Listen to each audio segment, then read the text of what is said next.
It's a big week for Iskandar Waterfront Holdings. The developer received the green light to start work on Bandar Malaysia. This mega project is important because it's going to be the terminal station for the KL-Singapore high-speed rail. Could this be a hint that we will see that project start soon? Plus, Iskandar Waterfront has always said an IPO depended on the go-ahead of this project, which has been scrapped in the past. So now we can expect an IPO in the next year or so, and for it to raise about 5 billion ringgit by selling shares to long-term institutional investors like pension funds. But what are they going to do with the money? Well, 3.7 billion is reportedly going to be used to clear debt from acquiring the Bandar Malaysia project, while some of it will be spent on expansion in Malaysia and beyond. But like all IPOs, it's a delicate balance between the funds the company wants to raise, the valuations investors are prepared to pay, and of course, market conditions. We keep talking about gloves, we know, but the fact is this sector has had a spectacular rally this year, with most stocks at least doubling their share price in recent months. However, we have seen some price retracement from the July highs as vaccine for COVID-19 has become more certain. So earlier this week, the two glove makers who had seen the sharpest share price increases embarked on a share buyback. Top Glove spent over 200 million ringgit, while Supermax has spent 36 million to buy back their own shares.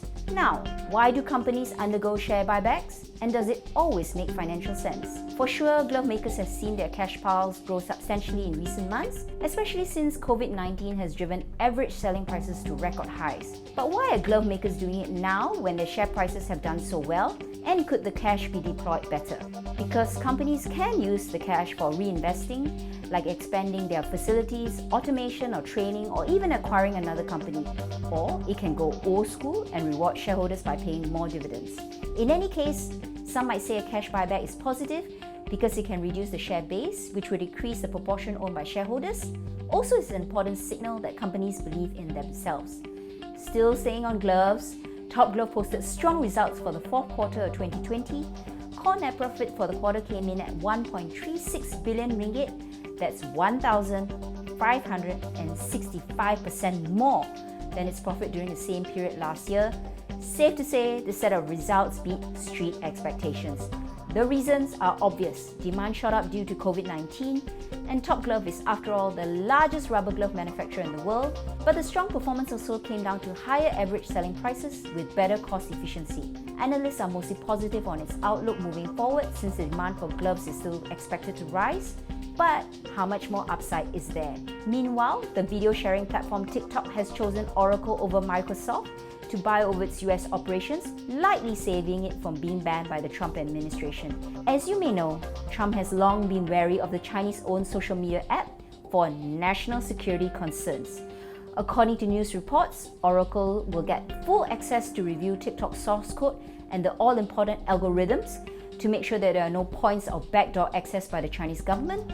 But I think we can expect more back and forth negotiations over whether the current deal sufficiently addresses these concerns. And even if they get this out of the way, the Trump administration is already taking aim at Epic Riot Games over its ties to China-based Tencent. Overall, this week, US markets were mixed. We did see news from the US Federal Reserve. It's going to keep rates historically low for the next 3 years. Expect no rate increases until inflation goes higher than 2% for some time. So what does this mean for markets? Where is it going? All eyes will be on the upcoming earnings season in October. And that's what's been moving markets. See you next week.